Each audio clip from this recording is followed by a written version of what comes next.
আসসালামু আলাইকুম। কেমন আছেন সবাই? আলহামদুলিল্লাহ। আমি এখন চেন্নাই, ইন্ডিয়াতে। হাঁটছি কেএনকে রাস্তা। এটা নাকি চেন্নাইয়ের মধ্যে সবচাইতে পোর্শে মানে সবচেয়ে ধনী এলাকা। এখানে স্ট্যানলি বুটিক, এর ভিতরে অনেক টাকা পয়সার ব্যাপার-স্যাপার। আউটলুকটা দেখে তেমন বোঝা যায় না।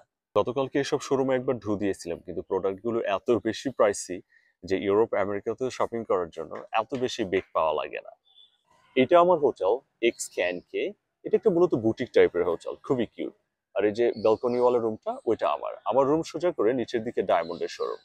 রাস্তার দুপাশের অবস্থাটা মেসি, কারণ আন্ডার কনস্ট্রাকশন। আচ্ছা, এখানে স্টারবাকস কফি, এইখানে একটা কাপড়ের শোরুম আছে। এখানে নাকি মুভির সেলিব্রিটিরা সহ বিভিন্ন সেলিব্রিটি এসে বাজার করে। এবং গতকালকে আমি গিয়েছিলাম, আহ, কাপড়গুলো এত বেশি প্রাইসি, সবার জন্য অ্যাফোর্ড করা কষ্টকর। বাট এনিওয়ে, আমরা স্টারবাকস থেকে একটা কফি নিয়ে আমার ব্যালকনিতে বসে থেকে চেন্নাই সম্বন্ধে গল্প করবো এবং জানার চেষ্টা করবো। আশা করি ভালো লাগবে। চলুন যাওয়া যায়। এটা হলো হোটেলের সামনের রাস্তা।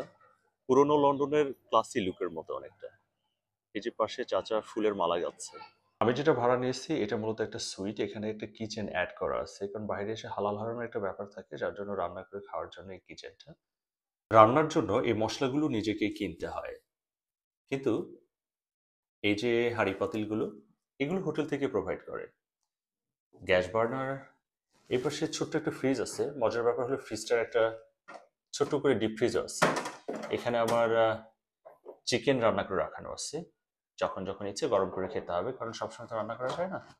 এটা হচ্ছে কোরআন শরীফ। নিউ ইয়র্ক থেকে ফ্লাই করে বাংলাদেশে আসার পরে পরের দিনই চলে এসেছি চেন্নাইতে। এমনি থেকে ক্লান্ত শরীর ভীষণ, কারণ এতটা রাস্তা জার্নি করে আসার পরে রাতে দিনের তফাৎ হওয়ার কারণে ঘুমটাও ঠিকঠাক মতো হয়নি। কিন্তু ফ্যামিলি এমার্জেন্সি, কিছু করার নেই, বাবা মা ভীষণ অসুস্থ, আসতে হবে। এখানে আসার পরে অনেককেই দেখেছি যারা বাই রোডে এসেছে, কিন্তু অসুস্থ মানুষ নেই। যারা এখানে আসছে তারা তো চেন্নাইতে রুগী দেখানোর জন্যই আসে, কিন্তু এই অসুস্থ মানুষজনকে এখানে বাই রোডে আসা, অন ট্রানজিটে 2 দিন 3 দিন থাকা, এটা খুব টাফ একটা ব্যাপার। কিন্তু সকলের সামর্থ্যের ব্যাপার তো একরকম হয় না। আমি এটা বোঝাচ্ছি না যে আমার ভীষণ সামর্থ্য, সেটা না, কিন্তু আমি এমনি থেকে অনেক ক্লান্ত ছিলাম। কিন্তু যাওয়া আসার ভাড়াটাও কিন্তু খুব একটা যে বেশি তাও না। মানে একটু আগে যদি টিকিট কাটা হয় 2 সপ্তাহ আগে, আমার মনে হয় যে 20 থেকে 22 হাজার টাকার মধ্যে অথবা 25 হাজার টাকার মধ্যে রাউন্ড ট্রিপের টিকিট পাওয়া যায়। আর এখানে আসার আগ পর্যন্ত আমি কিন্তু জানতাম না চেন্নাই বলতেই মাদ্রাজ। মাদ্রাজের কথা তো আমরা আগে থেকে অনেক শুনতাম, যে মাদ্রাজ চিকিৎসার জন্য অনেক ভালো একটা জায়গা। কিন্তু এইখানে মাদ্রাজটা নাকি মাদ্রাসা শব্দের সঙ্গে যুক্ত থাকার কারণে এখানে সেটা তারা রাখে নাই, তারা এটা চেঞ্জ করে ফেলছে। চেঞ্জ করে এটার নাম দিয়েছে চেন্নাই। এখানকার শহর সম্বন্ধে যেটা বলা যায়, একটা কথা আছে যে কোনো মেয়েকে যদি বিয়ে করতে হয় তাহলে তাকে নিয়ে 2 ঘন্টা জ্যামে বসে থাকার জন্য, তাহলে আসল সে মেয়ের রূপটা বোঝা যায়, যে তার মেজাজ কিরকম, তার ধৈর্য কিরকম।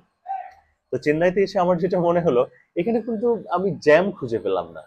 আমি যেই নেইবারহুডে আছি এটাকে ফ্যান্সি নেইবারহুড বলছে, যে সবচাইতে ফ্যান্সি, কিন্তু আমার কাছে ঠিক ঘুরে অতটাও মনে হলো না। মানে যত্রতত্র যে সরানো ছিটানো রিক্সা, বা এই রিক্সা তো এখানে নাই, কিন্তু যানবাহনের অতিরিক্ত কোনো ভিড় নেই, অতিরিক্ত কোনো হং নেই, এই জিনিসগুলো খুব ভালো লেগেছে। কিন্তু এখানে আরো একটা মজার ব্যাপার হচ্ছে যে চেন্নাই, মানে আমি আর শহরের কথা বলতে পারবো না, কিন্তু আমি এখানে আসার পর এই যে রাস্তার 2 পাশে এত ড্রেনেজের কাজ হচ্ছে, মানে অন কনস্ট্রাকশন যেগুলা, আমি এখন পর্যন্ত আল্লাহর ওয়াস্তে একটা মশা খুঁজে পাই নাই। তো এই বিষয়টা আমার কাছে খুব ইন্টারেস্টিং মনে হয়েছে। এখানে মেয়েরা ভীষণ এগিয়ে, তারা স্কুটার চালায়। আমার বাবা তো বলেই বসলো যে বাবা, এখানকার মেয়েরা তো ছেলে মানুষের মতো মোটর সাইকেল চালায়। তো মেয়েরা এখানে অনেক ফাস্ট। আর একটা ব্যাপার, এখানে এই শহরটা অনেক নিরিবিলি। এখানে আমি এত বেশি পাখির সমাগম দেখছি, যেটা আমি নিউ ইয়র্ক বা আম, অন্য কোনো শহরে দেখা হয় না, বিশেষ করে গ্রামের মতো নিরিবিলি জায়গা ছাড়া এগুলা সহজে চোখে পড়ে না। সারা পৃথিবী ব্যাপী, বিশেষ করে আমেরিকার কথা বলবো, যে আমেরিকাতে যত ডাক্তার আছে তার একটা বড় সংখ্যক ডক্টর হচ্ছে যে ইন্ডিয়ান বংশোদ্ভূত। ইন্ডিয়ান এবং কলম্বিয়ান, তো বিশেষ করে ইন্ডিয়ানরা আছে প্রচুর। এবং নার্স গুলা, নার্সদের আধিপত্য ফিলিপাইনের লোকজনদের। তো চিকিৎসা নিয়ে এখানে আম, সবকিছু যে আমার ভালো লেগেছে তা না, অনেস্ট। আমি রিভিউ দেওয়ার জন্য এখানে বসিনি, এটা আমার মতামতের জায়গা। তো এখানে এসে যেটা আমার মনে হয়েছে, এদের আচার ব্যবহার এবং ধৈর্য বেশ ভালো। মানে আমি তো আর ইউরোপ আমেরিকার মতো পে করছি না, তো সেক্ষেত্রে আমি তাদের মতো প্রত্যাশাও করি না। তো সেক্ষেত্রে আমাদের এই রিজিয়নের মধ্যে আমরা উপমহাদেশের মানুষ, ও ক্ষেত্রে আমাদের আচার ব্যবহারের খুব একটা বেশি তফাৎ হওয়ার কথা না, কিন্তু কম্পেয়ার করে ইন্ডিয়া, মানে বিশেষ করে চেন্নাইয়ের কথা বলবো, যে আমি অ্যাপোলো হসপিটালে এসেছি এখানে, এদের আচার ব্যবহার আমার কাছে সন্তোষজনক মনে হয়েছে। কিছু ক্ষেত্রে প্রবলেম আছে, যেমন দেখা যায় যে এদের ভাষাগত একটা ডিফিকাল্টি আছে, এরা আবার ইংরেজি দিয়ে কথা বলে, কিন্তু আমার বাবা মা তো আর ইংরেজি বোঝে না। তো ইন্টারপ্রেটারের বিষয়টা, মানে দোভাষীর ব্যাপারটা একটু মানে সব জায়গায় অ্যাভেলেবল না বলে অনেক রিকোয়েস্ট করে নিতে হয়, এই জিনিসগুলো একটু বিড়ম্বনা। তাছাড়া এদের বিহেভিয়ার অনেক ভালো, কিন্তু যেটা বললাম যে একটা বিহেভিয়ারের জায়গায় একটা প্রবলেম আমার কাছে মনে হয়েছে, যে ওরা আপনার কোনো একটা জিনিস পছন্দ হলো না, তখন ওরা ওদের নিজের ভাষায় কথা বলে, বোঝা যায় যে ওরা নেগেটিভ কিছু একটা বলছে। কিন্তু এখানকার একটা সমস্যা যেটা আমার কাছে মেজর প্রবলেম মনে হয়েছে, যে আম, আমরা যে ইউরোপ আমেরিকার মতো পে করছি না, কিন্তু তাই বলে যে একেবারে কম কম পে করি তা কিন্তু নয়। এরা একটা হ্যান্ডসাম অ্যামাউন্ট চার্জ করছে। যেমন সাপোজ আমি একটা এক্সাম্পল দিচ্ছি, যে বাংলাদেশে যেই ট্রিটমেন্টের জন্য আমার মার জন্য, ধরেন যে আমি একটা অ্যামাউন্ট বলছি, মানে এটা এক্সাক্ট না, মানে সেটার জন্য 3 লক্ষ টাকা চেয়েছে, কিন্তু এখানে সেটার জন্য আমাকে পে করতে হচ্ছে প্রায় 12 লক্ষ টাকার মতো, বা সরি 9 লক্ষ টাকার মতো। কিন্তু যেটা হচ্ছে যে আপনি যে প্রসিজিয়ারের মধ্যে যান না কেন, বা যে ডেস্কে যান না কেন, আপনার পেশেন্টকে নিয়ে নিজে ছুটাছুটি করতে হয়। কিন্তু হয় না যে আপনি একটা জায়গায় পেশেন্টকে নিয়ে যেয়ে দিলেন, আপনার প্রবলেমের কথা বললেন, তারপর ওরাই সব জায়গাতে কোথায় কি করতে হবে, কোন কোন টেস্টের জন্য কোথায় নিয়ে যেতে হবে, সব ওরাই করবে। কিন্তু এখানে সেটা না। আপনাকে একটা রুগী নিয়ে এসে এ বিল্ডিং ও বিল্ডিং দৌড়ে বেড়াতে হবে, উপর নিচে দৌড়ে বেড়াতে হবে, আপনাকে এ ডেস্কে ও ডেস্কে দৌড়ে বেড়াতে হবে, এবং সবকিছু ছড়ানো ছেটানো। তো এই জিনিসগুলা আমার কাছে খুবই বিরক্তিকর লেগেছে, যে আমরা মানে ভালো চিকিৎসার জন্য শুধু আসা তা না, ভালো একটা সার্ভিসও তো একটা আমরা আশা করি। আমরা নিয়ে যেয়ে দিলাম, তারা পেশেন্টের বৃত্তান্ত শোনার পর ডাক্তার দেখে তাকে কোন কোন জায়গায় টেস্ট করাতে হবে, একটা অ্যাসিস্ট্যান্ট থাকবে, সে তাকে সব জায়গায় নিয়ে যাবে, এবং সবকিছু করে একদম ডান করে আপনার হাতে পেশেন্টকে উঠিয়ে দিবে, সাথে আপনি থাকলে থাকবেন, কিন্তু ওরা সবকিছু করবে, যেটা উন্নত রাষ্ট্রগুলোতে হয়। আর এখানে আরো একটা সমস্যা আমার কাছে মনে হয়েছে, যে পরিষ্কার পরিচ্ছন্নতা।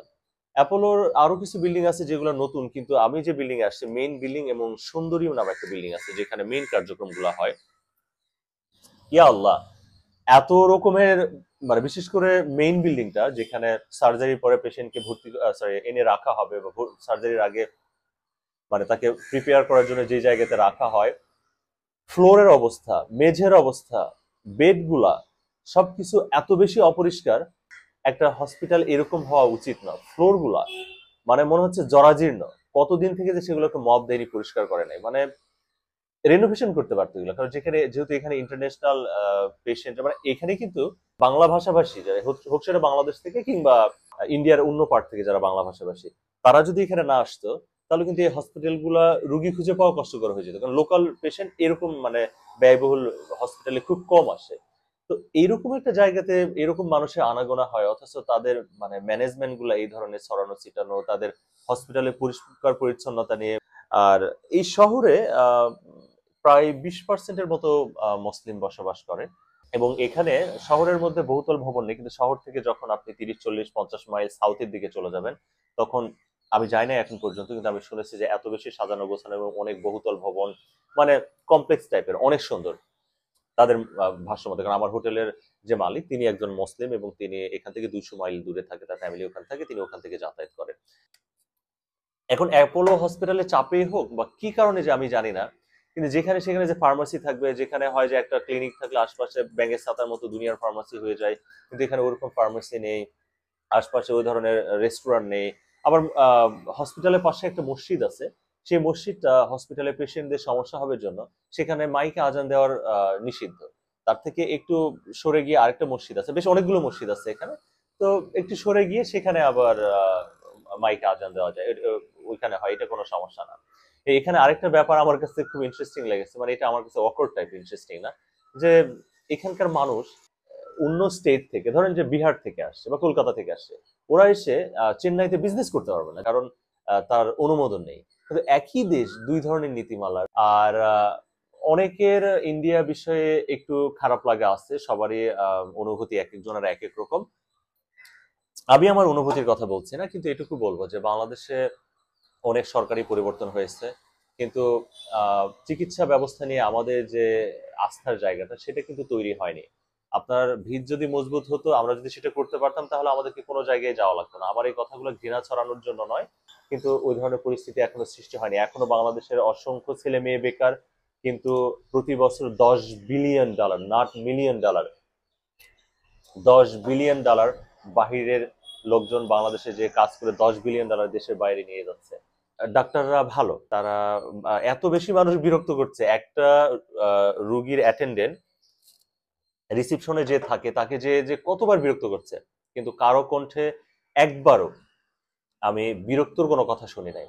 স্যার ম্যাডাম এসব নিয়ে কথা বলে, এসব সম্বোধন করে কথা বলে, খুবই ভালো লেগেছে আমার কাছে এই দিকগুলা। কিন্তু আনুষঙ্গিক আর যে মানে মেজর ব্যাপারগুলো আছে, পরিষ্কার পরিচ্ছন্নতা, তারপরে খুবই পুরনো বিল্ডিং এবং বিল্ডিং এর ছাদগুলো এত বেশি নিচু, মানে পুরনো বিল্ডিং গুলোর কথা বলছি যেগুলোতে আমার আনাগোনা হয়েছে, সেই বিল্ডিং গুলা, এগুলা নিয়ে কিছুটা মানে কমপ্লেনের জায়গা আছে, কারণ এনভায়রনমেন্ট একটা রুগীকে অনেক কিছু দেয় আর কি তার ভালো হওয়ার ক্ষেত্রে। তো এবং আর যেগুলো বললাম ছড়ানো ছিটানো এই জিনিসগুলো খুবই বিরক্তিকর, মানুষকে খুবই কনফিউজ করে। এগুলো যদি এক জায়গায় হতো তাহলে মানুষ টাইম সেভ করতে পারে, কারণ দেশের বাইরে এসে হোটেল ভাড়া দিয়ে থাকা, খাবার দাবার, এগুলো একটু ব্যয় সাপেক্ষ ব্যাপার। তো খুব যে ব্যয়বহুল শহর এটা আমি সেটাও বলবো না। অনেক কথা হলো, এত কথার মধ্যে আমার কোনো কথা আপনার মতের বিরুদ্ধে বা আপনার পছন্দের বিরুদ্ধে গেলে আশা করি আপনারা সহজভাবে নেবেন, কারণ আমি আপনাদের মতো একজন মানুষ। আমার মতামত থাকতে পারে, সবার মতামত একরকম হবে সেটা না। ভালো থাকবেন সবাই, এবং আপনাদের সময়ের জন্য আপনাদের প্রতি কৃতজ্ঞ এবং ধন্যবাদ। ভালো থাকবেন সবাই। কথা হবে নতুন কোনো টপিক নিয়ে, নতুন কোনো ভিডিওতে। আল্লাহ হাফেজ।